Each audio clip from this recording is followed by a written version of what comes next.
a bad bitch and I'm kind. Yeah. And I love God. And we're live. We're back for another episode.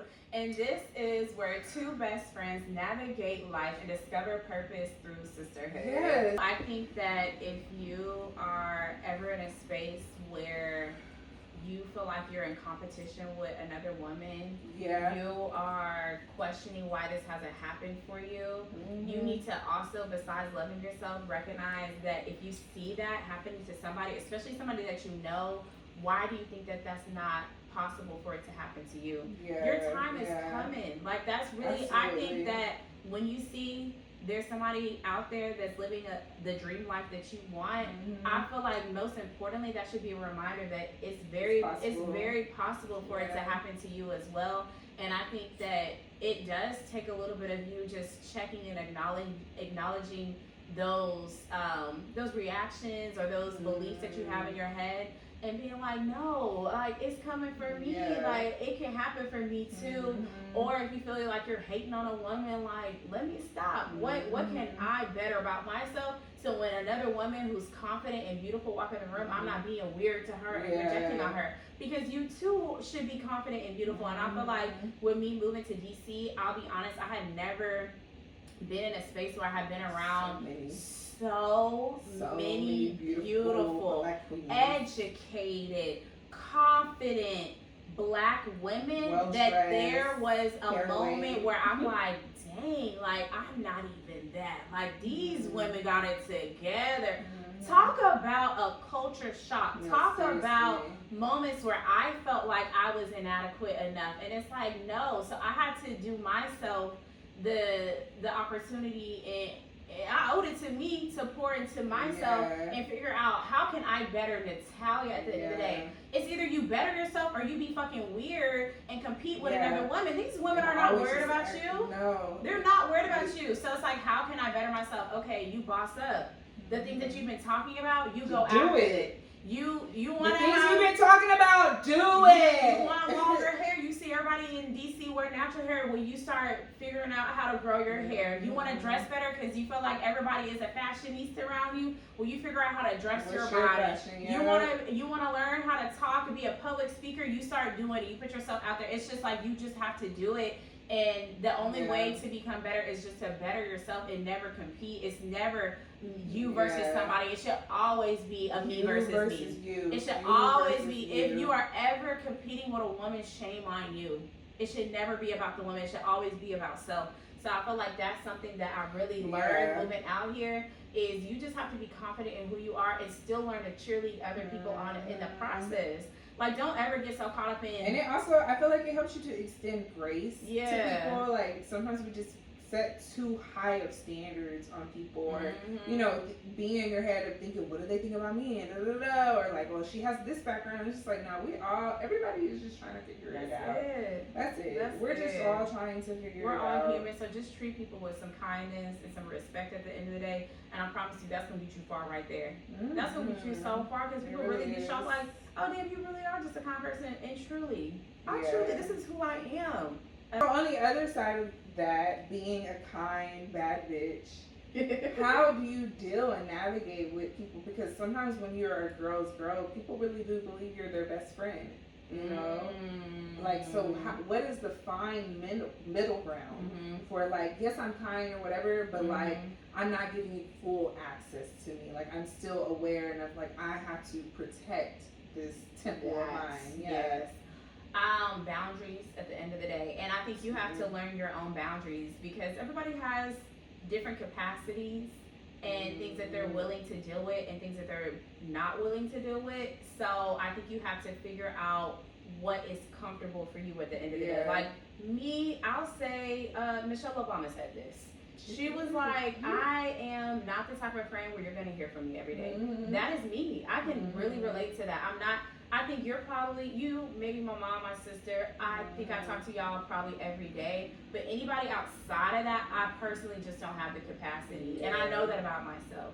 And and so with that being said, if I notice I've picked up a friend and she's like contacting me all the time, blowing me up, I will, have a conversation with her. I might like try to make it a little subtle thing, like, girl, work was a lot. Work be a lot. I don't have the capacity to talk to people every day. And if I feel like the person is still overextending the line that I'm trying to draw, then I will just, what did Michelle Obama say? A slow goes. A slow goes. And so, because it's like, at the end of the day, you're not respecting my boundaries. Yeah. You don't respect me as a person. And I think one of my friends has said this to me. She was like, I feel like you don't play when it comes to men. When you set your boundaries with men, she was like, I feel like you need to do the same with women. Yeah. Exactly. So it's like, I do give a lot of grace when it comes to my friends. But again, those are friends. It's like people that I'm just meeting, because I feel like, especially when we live in DC, I'm always putting myself in spaces to meet other people. Like, you know, I'm in grad school, so I'll be meeting people in grad school. You know, I work at a very social job. I just be out frolicking, dilly-dallying. I meet people along the way. So people, matter of fact, it's been so many like little subtle gems I've been getting from my homegirls. One of my other homegirls, she was like, I feel like you are such alike people, and I think same thing for you. People want to like attach to that, and so you have to be even more mindful of that, because people will suck you dry, and that's, you don't know their intentions. So you do have to be very clear on your discernment. I'm feeling this way. I feel like they're draining me. I need to set this boundary. Oh, you're not respecting my boundary. You're not really my friend. You're not really my friend, because I've told you. Or I've been trying to slow ghost you, and you keep like, like sucking me like a damn mosquito. Is you a mosquito hoe? Like, why are you trying to suck me dry so bad? Do you not see what you're doing? Yeah. That's the scary part. Like, you're not picking up on it. And then it's like, are you not self-aware enough? And that's not. And that's also a problem too. So it's all, it's everywhere around it. Every which way is a red flag. So for me, I think my biggest thing is just like setting my boundaries. I know who I am as far as my mental capacity that I have. Like right now, even my mom, I tell my own damn mama. Like literally, because my mom was like, oh, you know, I'll come out there. Love my mom. I do want her to come out here and spend some time with her grandson. But I'm like, Mom, I just have to be transparent. And my grandson, he loves his Mimi. He does. He want to see her so bad. But I even had to tell her, because she was wanting to come like within the next couple weeks, and I'm like, I know me. I'm gonna have an attitude. Not at my mom. It's just that I started back work. Grad school is about to start back up. You know, I'm still trying to launch my skincare line. I need to get back into a rhythm and flow. So maybe like just setting that boundary, like maybe not next week, but like in a couple weeks, I would love to have you come out here. And so I'm just using my mom for example. But like, what if my mom was like, no, I'm gonna come out next week? Like, why would you do that? Yeah. Why would you do that? You know, so it's a simple conversation. My mom knows, and she's like, okay, whatever. I'll come out in the next couple. Simple conversation. I was able to advocate for my needs. You were able to respect it. We came to an agreement, and we can move on with the conversation. But if people don't, if they're not receptive. You're losing me. You're losing me. You're dang near lost me at this point. Because I don't. It makes me feel very uncomfortable. It's just like, all right, I know that I've made mention to this. You know, explain what my personality, because I do have to tell people, like, yeah, I very much am funny acting. Like, I can be very, very social, and then I can be very introverted, and I just need my time to myself. But if I feel like you are constantly pulling from me and like initiating things in hopes of me like validating you or this and that, like, I gotta slow those. For sure. I gotta slow those. Especially after I set the boundaries, whether it's like, okay, I don't have, just because you text me don't mean you have to respond right away. Then if you can't wait, like you double texting and stuff, more messages, and it's like you already sent me a long paragraph or a long voice memo, and then calls and stuff like that. I don't like that. I don't like it when math ain't mapping. Y'all, we met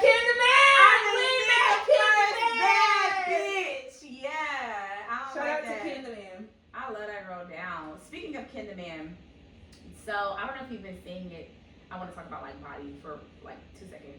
I don't know if you've been seeing it, but like people will comment and be like, I love a natural body, I love a natural body, right? And so they always say that underneath Ken the Man's post. So then I saw some girl on TikTok, she was like, I don't like when y'all say I love a natural body, because it's low-key y'all saying you low-key bad built. I reposted it because it's just like, but why are we all, my point is, why are we even commenting on people's bodies from the get-go? Like, does it even matter natural body versus this body? It's just say, let's just compliment your body. I love body and move on. Why we gotta say natural body or do she got a BBL? Like, just say you like the girl's body, and then don't be trying to imply something else when it comes to a compliment. Let a compliment be a compliment. Right. Like, why? She said bad build. Bad build. That's what you thought. That's what you thought. That's what you thought. Ain't nobody said that she was about. They just said they love a natural body. Yeah, she a Texas girl. She don't is. give a fuck. Exactly. Like, I really enjoy her because she just had a baby. For one. She did? Yes. I didn't even realize that. She just had a baby. Yeah. So for me, it's like I love when I see women who, I mean, aside from having children, but who can just authentically be like, this is it. I got a little pooch right now.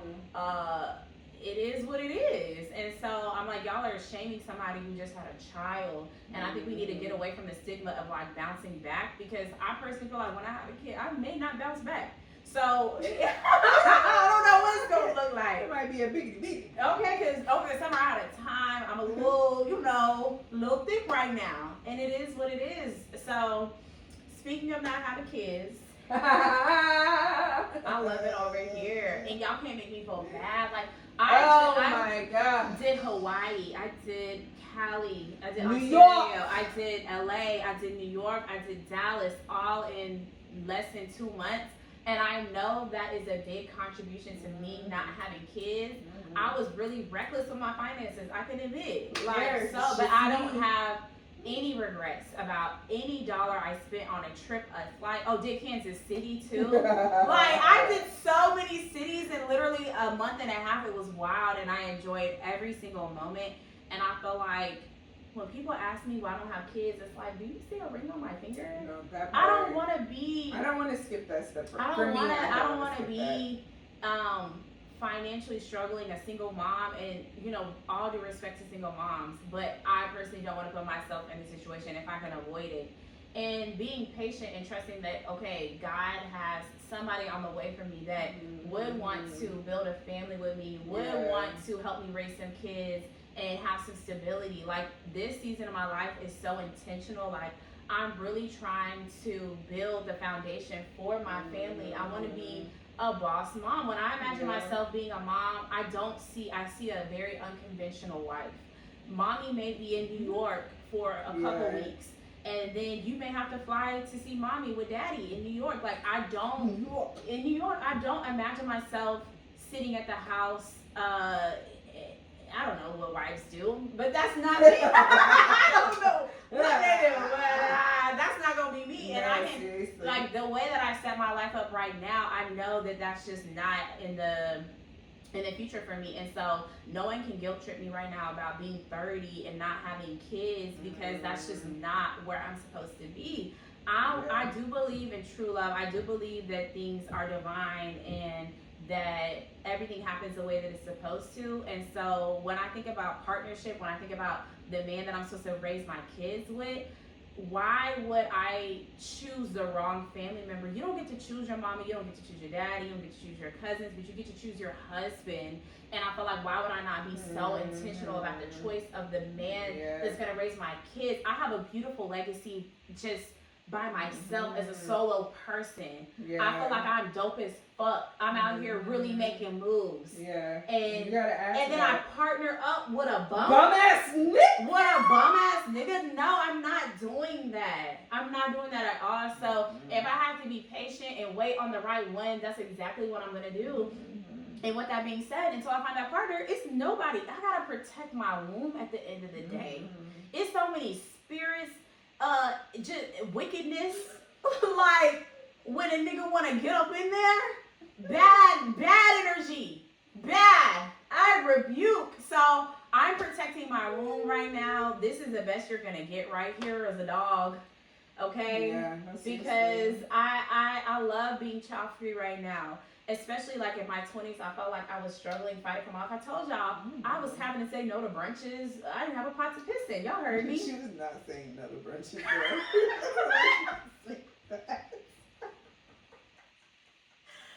Okay, in my mind, I probably should have been saying no. I should have been saying no. Okay? That's what I meant to say. But I was saying yes, and I was really broke. No, for real. No, seriously, but if you would have had a kid, you would have had to say no. I would have had to say no. But I could kind of like... You go do the lashes. Yeah, you go to I could, you know, live life on the edge a little bit, okay? I was like, one thing I know how to do is get some money. So, yeah, do a little lashes and...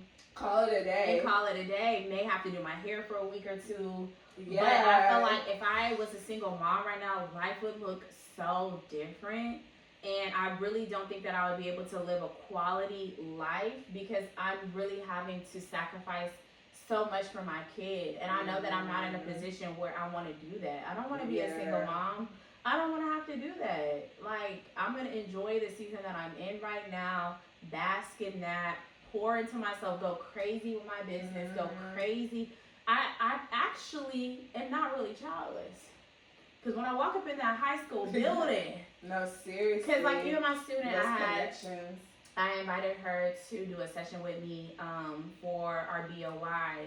And so she had said something. She was like, you didn't even say nothing about Mother's Day. It was something weird she said. And I was like, girl, I'm not a mother. She was like, yes, you are. I keep telling you, you are a mom. She was like, you're our mom. And I was like, you're right. You're so right. So, give you extra credit. Give you extra credit. It's crazy. But yeah, no, it's like God will find different ways for you to pour into the youth. And like when I literally am a teacher, I pour into so many kids on a day-to-day basis, and so I don't think that you physically have to bear a child to have some type of mommy influence or like a maternal influence on kids. And so I do think of myself as like a mentor to the youth. So I have to be very intentional about like who I am, what I present to them, because they do look up to me. And so right now I may not have a physical child, but I'm doing things in real life where it is me pouring back into the youth right now. And so I will just pour into that, what I can control, what's available to me in the moment, and then you know, in due time, you know, we're gonna pray. We're gonna pray that the same way you manifested this. Exactly. It'll come. Exactly. Your husband is gonna find you. And it's just, you have to really understand that it's never on our time. Yeah. Because I will say, I like at the top of this summer with me turning 30, I was spiraling. Yeah. Like I would say probably up until maybe last week, I was spiraling out because I was just like, did I make the right decision going after my career? Like, maybe I should have just went ahead and got married because now I have to pay all these bills and da-da-da. And the summer of me traveling, being around family, I spent a lot of time around my nieces and being able to see the influence that I've had in their lives, the conversations that we're having. My niece is going into her freshman year of high school, so she's just talking about what she sees for her future and the fact that she's even thinking about leaving out of state to go to college, like loving the East Coast, stuff like that. It just helped to ground me, like, girl, don't lose sight of what it is that you're setting out to do. I shout out to the mothers. Shout out to them. Shout out to the mothers. Shout out to my friends who are moms. Y'all doing the doggone thing. Just as far as for my specific journey and what I see for myself, like you said, it's a certain lifestyle that I would like to provide for my kids, but I also know how important it is to be a present mom. Yeah. And when you are not financially stable, it's hard to remain present because you're in survival mode trying to figure it out. And you can't be as present with your kids. And so to me, that is something, I saw my parents work their ass off. So I want to work my ass off prior to me having a kid, so I can kind of just like be there, you know, be present day to day, a part of their day-to-day life. It's very important. And also it's important for my kids to witness their mom being loved on, like softly and like a queen, like having that example. And so queen behavior. So I want my daughter to see that, you know, daddy opens the door and does things around the house, or he's a protector over the family, or that my son sees healthy communication between a man and a woman. I desire for them to see that, but it starts with me first. Like, it starts with self. And so God is working on that with me, learning how to communicate better, learning how to be more disciplined, how to organize and structure my home. These are all things that are going to help me to be the wife that I need to show up to be in order to attract that husband that I desire. So I just feel like it's no rush. Like I'm really like settling in that. Like it's no rush and just enjoying the process of it all and continuing to pray for my husband wherever he's at, whatever he's doing. I know that God is working miracles in him. It's working on him like he's working on me. Man, that's it. Chiseling me. Yes, getting me ready, getting him ready. So when we come together, it's just. It's great. It's amazing. Fireworks. Yeah. We're gonna take over the world, baby. To my husband who's watching this right now. Yes. I love you, babe, and I can't wait to meet you. Same, babe. You see me still looking good, keeping myself up, you know. So I'm just praying for you right now. Whatever you're doing, I just pray that you're covered and you're protected. Yes, and one day we will meet each other and have a beautiful life. And we're going to just be rich in everything, not just money, but rich in mindset, rich in God, rich in... Hi, hubby. It's me, Dom. I think she forgot where we were at for a second. You started talking to your husband. I'm so sorry. I forgot, and then I need a daddy for my son too. Yeah, right? He could use he opened his eyes. No, he knows some male influence. He does. He needs some male behavior around here. I'm really just settled in that. I too kind of went and I had a little spiral too when I first turned 30. Actually, I've really been doing it every year. I'm only 31, but I did it when I first turned 30. Did it when I turned 31 too, because I'm like, damn, you still ain't here yet, God. Like I'm still supposed to be like doing this, but all you can do is just keep doing what you're doing. I feel like life doesn't stop, you know, especially I want a very fruitful life. And so I think that a lot of my prayer is when you're established, I feel like you don't just settle for anything, you know? And so I think about who I was when I was in my 20s, and I think about the type of men that I would attract, and they were more aligned with where I was in that season, right? And so I couldn't, you know, this is just me personally, I'm speaking for myself, but I couldn't imagine really being with somebody that I met in my 20s for real. And so I think about now the experiences that I'm able to have and obtain for myself based off of like all the hard work that I put in. Like I'm able to travel. I spent my whole summer traveling. So it's like to think that I may have been with a man who don't like to travel in my 20s because, you know, we probably couldn't afford it. Not saying he couldn't have evolved, but it's just like, it obviously didn't happen for a reason. So now I'm evolving even more. So I want to find somebody who's on the same wavelength as me. And so, you know, it's a lot of conversation. Oh, well, everybody's taken and everybody got kids. I don't have kids. So I would like to believe that my man out here doesn't have kids either. You know, there's somebody out there with a similar mindset as you, and we have to just really trust and believe that. Like I believe in myself so much. I believe my skincare line is gonna reach the right audience. I believe that this will reach the right audience. We've seen it happen. So why do we feel why would we not do it in that area of our life as well? Amen. Yeah, no, truly. Just walking that faith out and surrendering that whole thing. It's easy. I'm like, 'cause, I mean, we talk about way other things, but like, of course, when you're with your girl, we don't talk about love or whatever, or seeing it in society and social media and stuff. And so just like shifting my focus, you know, like it's not hating or jealous, because I know it's coming for me too. It is. It's coming, sis. It's coming. I was watching Tracy Ellis Ross, her solo traveling series. Love it. And I love it so much. I think my biggest takeaway was finding joy in everything that you do, like really embracing solitude. And I really enjoyed that how transparent she was whenever she was saying she was battling like joy versus happiness and sadness versus loneliness and understanding that they're just simple emotions that always will go away. And so she said she really, I can't remember how she worded it, but she was saying she really likes joy. And so I always think about, what's that one movie? And it was a little cartoon movie, and she was Joy on there. Oh yeah, Inside Out. Inside Out, like joy was the lead emotion because you have to find joy in everything that you do. It will not fleet. It stays with you.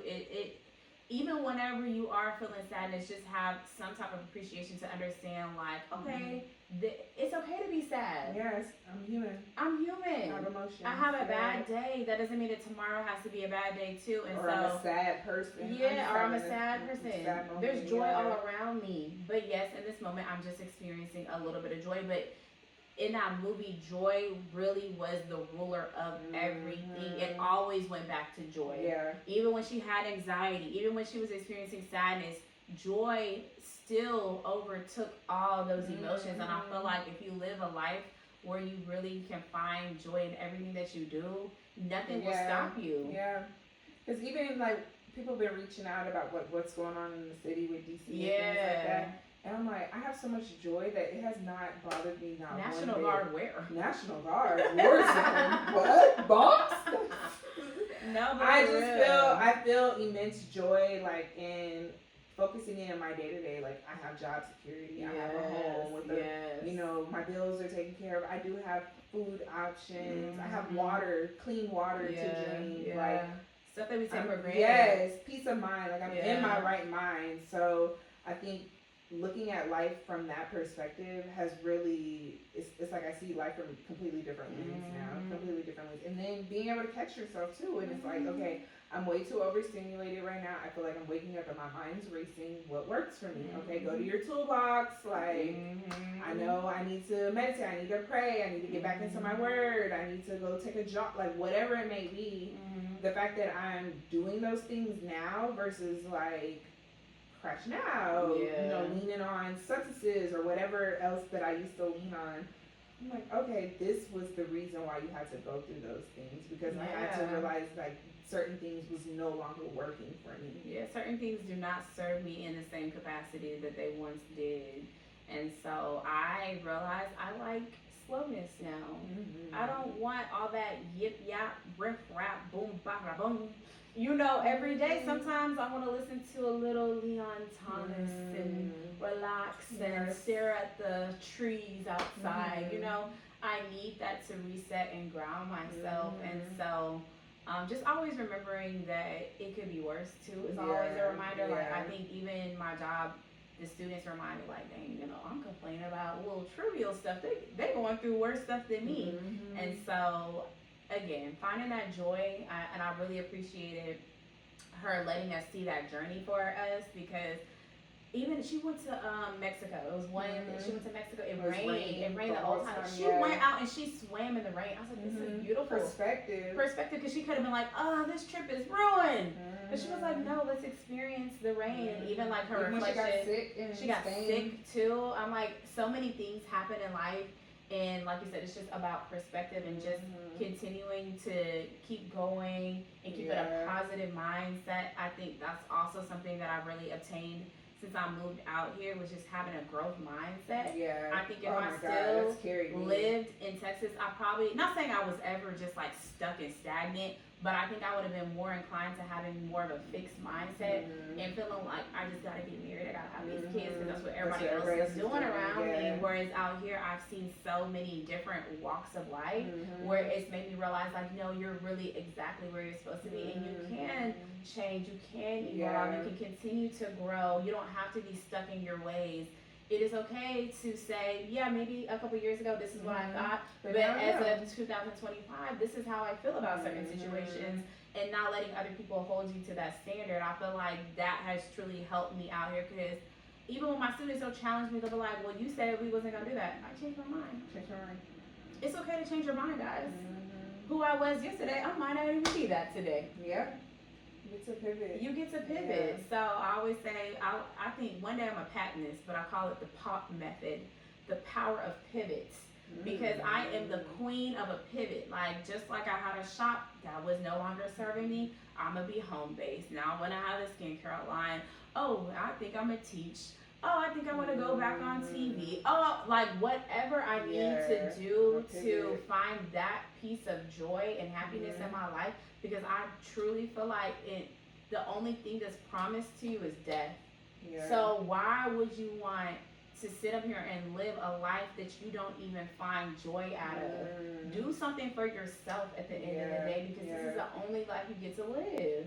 And I'd be damned if I sit around and be sad about the fact that I ain't got a nigga and some kids. When I look around me, I got love. I get love from you. I get love from my dog. That doesn't mean that I'm not loved and I'm not worthy just because I physically don't have those things. It doesn't look like what they society deems as right. Exactly. Yeah. Shout out to us for loving us. That's it. Shout out to us. I love me. It's been a pleasure. I hope you guys enjoyed the conversation. Drop some comments down. We want to engage with y'all more, so let us know your thoughts. Yes. What do you feel like is a girl's girl? You know, what are you working on this year? Yes. Do you want to move your hometown? Move to a different city? Yes. What city y'all trying to relocate to? Yes. Highly recommend DC. Highly recommend. But I do love my city, Dallas. It's just I had to leave to really figure out who Natalya was. Yeah, absolutely. And I think the best way to do that is to leave your hometown. I feel like just do it once, y'all. If you are in your 20s, even in your 30s, and you never left your hometown, I would highly encourage you to just do it one time. Take the leap. Take the leap of faith. So what are you taking your leap of faith in? Share this with your friends. Share this with your sister. Share this with your best. Share this with your best bitch. Yeah. We out. We're out. Thank you. Ooh.